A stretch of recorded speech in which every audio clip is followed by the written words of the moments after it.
আপনারা হয়তো কম বেশি সকলেই জানেন শিকাগোকে পৃথিবীর কসাইখানা বলা হয়, কিন্তু কেন বলা হয় সেটা কি জানেন? এই ভিডিওটি দেখলে আপনিও অবাক হয়ে যাবেন।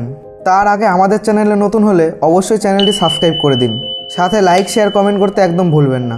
চলুন তাহলে শুরু করা যাক। শিকাগো মার্কিন যুক্তরাষ্ট্রের তৃতীয় বৃহত্তম জনবহুল শহর, আর সারা বিশ্বের মানুষের কাছে এই শহরটি পরিচিত পৃথিবীর কসাইখানা নামে। যদিও কসাইখানা বলতে বোঝায় পশু জবাই করার স্থানকে, কিন্তু এই কসাইখানা পুরোপুরিভাবে আলাদা। এই কসাইখানা নামের পিছনে রয়েছে অন্য এক কাহিনী, গ্রেট শিকাগো ফায়ার। কথাটির সাথে আমরা অনেকেই পরিচিত। এখন থেকে প্রায় 150 বছর আগে মার্কিন যুক্তরাষ্ট্রের শিকাগো শহরে ঘটেছিল এক ভয়াবহ অগ্নিকাণ্ডের ঘটনা।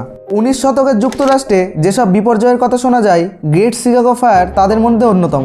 1871 সালে 8ই অক্টোবর রবিবার রাতে এই আগুনের সূত্রপাত ঘটে এবং অক্টোবরের 10 তারিখ মঙ্গলবার সকাল পর্যন্ত সেই আগুন নেভানোর সব চেষ্টায় ব্যর্থ হয়। সেই বিধ্বংসী অগ্নিকাণ্ডে গোটা শিকাগো শহর